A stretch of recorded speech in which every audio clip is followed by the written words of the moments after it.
నమస్తే, నేను Kavitha. Welcome to I dream news.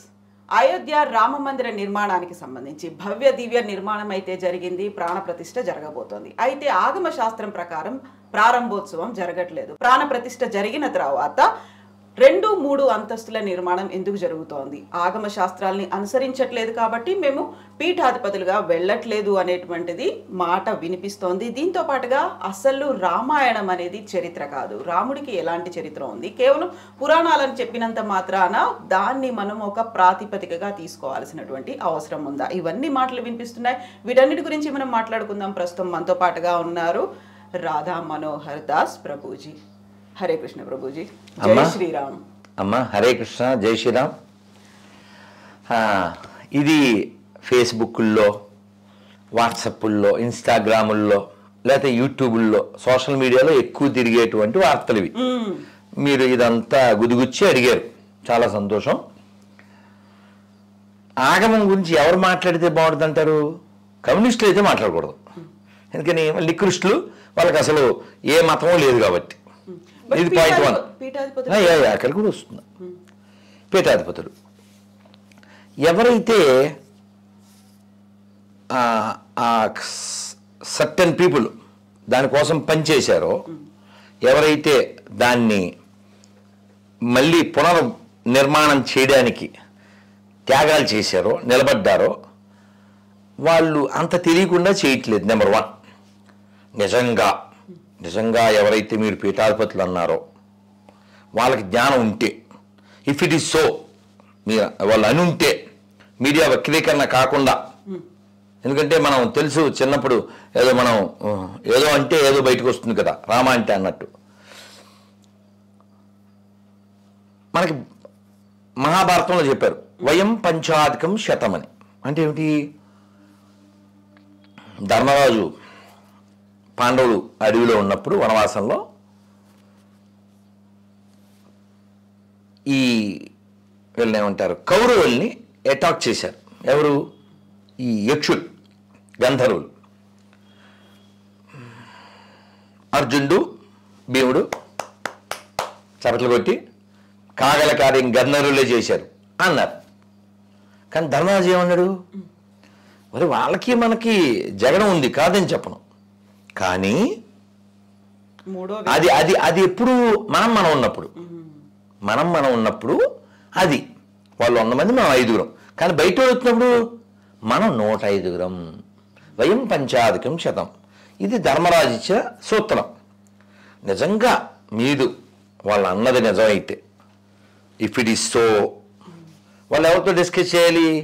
ఫేస్బుక్లో అవి డిస్కస్ చేయకూడదు, ఫోన్లు చేయాలి. ఎవరికి సత్యం పర్సన్ చేయాలి. రోడ్డు ఎక్కారంటే అది పబ్లిసిటీ స్టంట్. అర్థమైందా? చెప్పడానికి కుదరలేదు అనుకుందాం. వీళ్ళ మాట వినని స్థితే ఉన్నప్పుడు వీళ్ళు మాట్లాడే ఉపకారం లేదు, వాతావరణం పాడు చేయడం తప్ప కదా. ఇంకో విషయం, భగవంతుడు దయామయుడండి. దయలేనోడు అసలు భగవంతుడే కాదు. ఎవరో మెసేజ్ పెట్టారు, మా దేవుడు నిన్ను ప్రేమిస్తున్నాడని. నేను చెప్పా, నన్ను ప్రేమించకపోతే వాడు దేవుడే కాదు, నేనే ప్రేమిస్తున్నాను కదా మనిషిని. నన్ను తిట్టినోను కూడా నేను సార్ అంట. After just human being. మీ దేవుడు ఎలా ఉంటాడు కదా? కన్నప్ప, భక్త కన్నప్ప నీళ్ళు ఎలా పోసాడు కదా? కదా, ఏం పెట్టాడు? నైవేద్యం తిన్నాడు, మాంసం పెట్టాడు. మీరు శ్రీకృష్ణదేవరాయలు వారి అష్టదిగ్గజాల్లో ఆయన పేరు, ఒక కవి పేరు గుర్తులే, ఆయన ఈ తిన్నల గురించి చెప్తారు. అప్పుడు అలా అడవిలో పడి ఉన్న శివలింగానికి ఇలాగా నోటితో శుభ్రం చేసి ఇలా చేసాడు అని. శివుడు అసలు ఏంట్రా తుప్పుకు బ్యాచా, నువ్వు నోటితో ఊసావు, ఇలా ఏమైనా మాట్లాడా? ఏంట్రా మాంసం తెచ్చి ఇలా అన్నాడా? అసుతోషుడు. భగవంతుడు అంటే సులభుడు, బెదిరించేవాడు గాడు కాదు. ఇది అది కాక రాముడికి సంబంధించిన విషయం టాపిక్ ఇది. రాముడు ఎవరిని క్షమించాడు?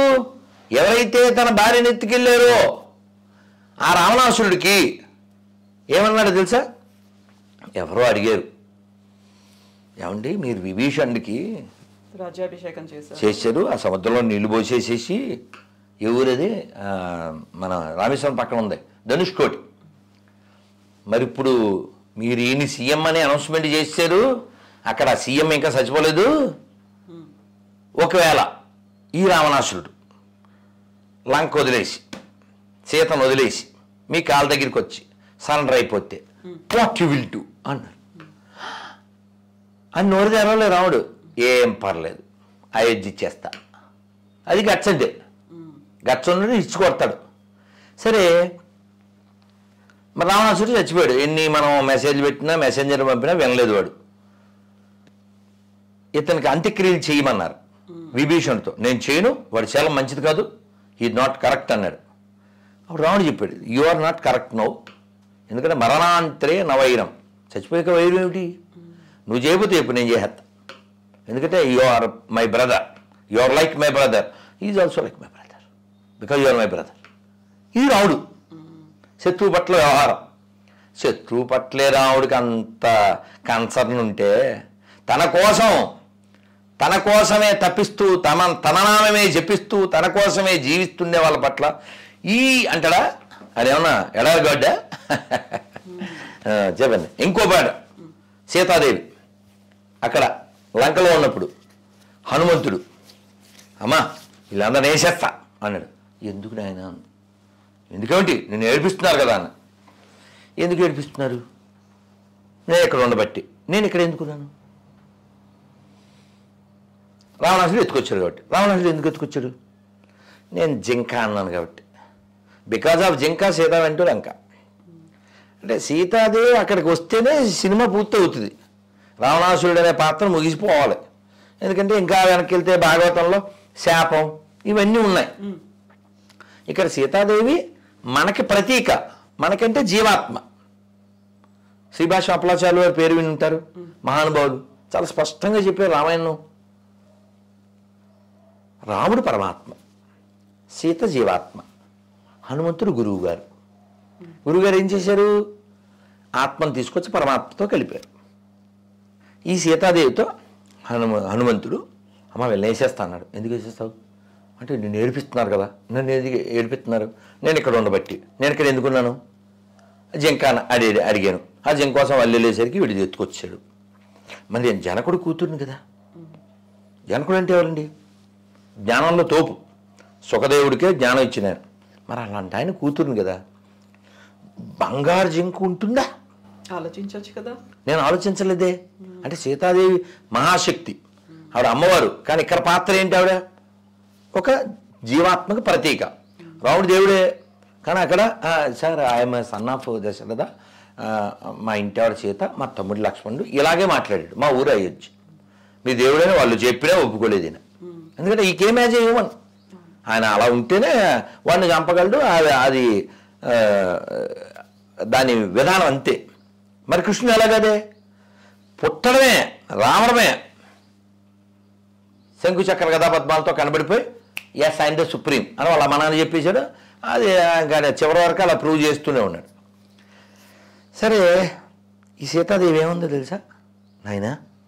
వాళ్ళు నన్ను ఏదో తిడుతున్నారనో అరుస్తున్నారనో నువ్వు హట్ అయ్యావు, నిజమే. కానీ వాళ్ళు ఎందుకు నన్ను అలా చేస్తున్నారు? వాళ్ళు they are following the rules of his orders. They are order carriers, అంతే. వాళ్ళు జస్ట్ టూల్స్ ఆఫ్ రావణ. రావణాసురుడు చెప్పాడు వాళ్ళు చేస్తున్నారు అని చెప్పి సీతాదేవి గొప్ప మాట చెప్పింది. నకశ్చిన్ అపరాధ్యతి. ఎవరన్నా రామాయణాన్ని ఫాలో అయితే సూసైడ్ చేసుకోరు, అంటే మైండ్ వీక్ అవ్వదు. నకశ్చిన్ అపరాధ్యతి అంటే లోకంలో తప్పు చేయని వాళ్ళు ఎవరైనా ఉంటారా? ఎవరిది ప్రశ్న? సీతాదేవి. అంటే ఎంత క్షమాగుణం చూడండి, ఎవరు తనని హింసించే వారి పట్ల. అసలు ఇది సీతాదేవి లక్షణం మాత్రమే కాదు, సహజంగా మనందరి బ్లడ్లో ఉంది అది. మనం ఎలాంటి వాళ్ళం? ఏదైనా నష్టం కష్టం అయితే ఏం చేస్తాం, పూర్వకర్మ అలా ఉంది అంటుంటా, తలరాసి ఉంది. ఈ ఎక్కడ దాకా వద్దు. ఎప్పుడో సీతాదేవి, ఎప్పుడో రాముడు వాళ్ళనిద్దరిని పూజించి 6 లక్షల ధనంతో గుడిగట్టిన రామదాసు గారు కూడా ఏం పాడారు? క్రూర కర్మములు నేరక చేసితి నేరములెంచకు రామా, దారిద్ర్యము పరిహారము నీయవే దైవ శిఖామణి రామ. అమ్మ విషయం ఏంటంటే రాముడు ఉన్నాడని కేవలం ఏదో అయోధ్య వాళ్ళు మాత్రమే నమ్మట్లే. ప్రపంచంలో చాలా చోట్ల నమ్ముతున్నారు, మన దేశం కాని చోట్ల కూడా నమ్ముతున్నారు. మనకంటే బాగా బాలి ద్వీపం, అక్కడ ముస్లింలుగా మారిపోయినప్పటికీ కూడా వాళ్ళ ఇళ్లలో ఇప్పటికీ సీతలు ఉన్నారు. ఓకే, ఇంకో విషయం, రాముడు దేన్ని బట్టి మనం మాట్లాడతాం? రామాయణాన్ని బట్టి మాట్లాడతాం. అలాగే మీరు రామభద్రాచార్యులు వారు ఇదే రామజన్మభూమి అని కన్ఫర్మ్ చేసిన వ్యక్తి పుట్టు అందుడు. కోర్టుకు వచ్చి సాక్ష్యం చెప్పారు. ఎలా కన్ఫర్మ్ చేశారు మీరు అని అడిగితే ఆయన ఋగ్వేదంలోంచి ఒక ఉదాహరణ ఇంకా మిగిలినవి చెప్తూ, చూడండి సరయూ నదికి ఎంత దూరంలో ఉంటుంది అని చెప్పారు. కోర్టు ఇంకొక మాట్లాడడానికి లేక తీర్పిచ్చారు. ఇంకోటి, పోని రామాయణమో లేకపోతే ఇంకోటి నువ్వు ఒప్పుకోకు కాసేపు, ఈ దేశానికి బాబర్కి ఏంటి సంబంధం? బాబర్ ఈజ్ డొకైట్, దొంగడు. తొగ్లకో డెకాయిట్, తైమూరో డెకాయిట్, టిప్పు సుల్తాను వాళ్ళ నాన్న dacoits who ruined thousands of temples. ఇప్పుడు దొంగోడికి మాకు సంబంధం ఏంటి?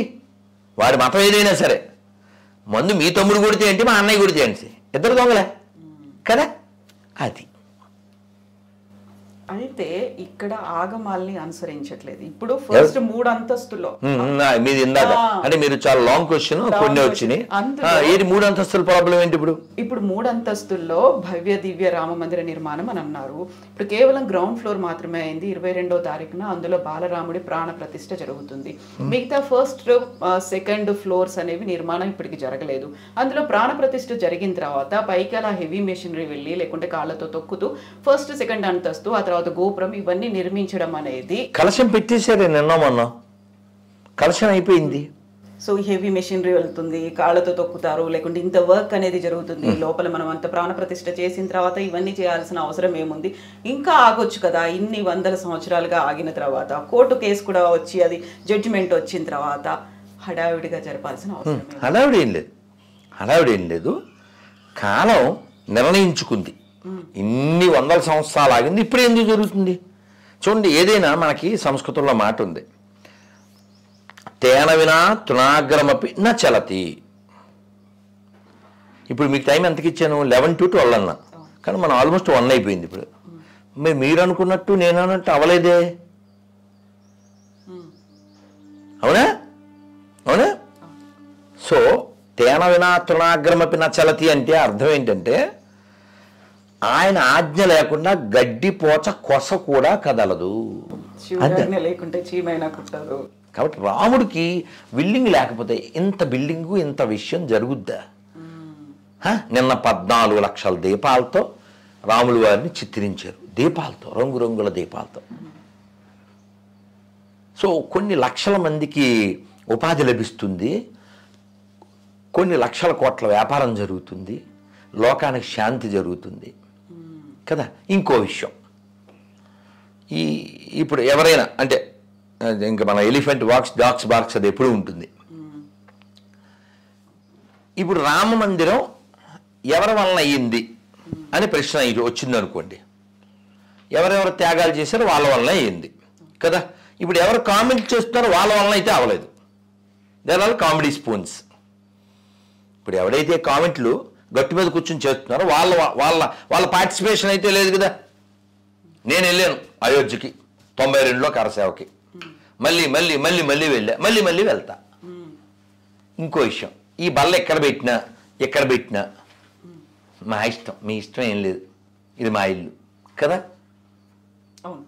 నువ్వు అవుతారో కదా, నువ్వు కనీసం నువ్వు రామ మందిర ప్రతిష్టకు రానని చెప్పావు కదా, కాబట్టి what right you have to speak కదా. ఇప్పుడు ఆగమ విషయం వస్తే మీరు ఇందాక హెవీ మిషనరీ ఇంకా ఏదో మాట్లాడారు కదా. ఇప్పుడు దేవాలయాలు, పాత దేవాలయాలు మన వాళ్ళు ఆ బండ్లా వేస్తారు, వాటిని ఏమంటారు గ్రానైట్. ఎలా వేశారు? ఆల్రెడీ ప్రతిష్ట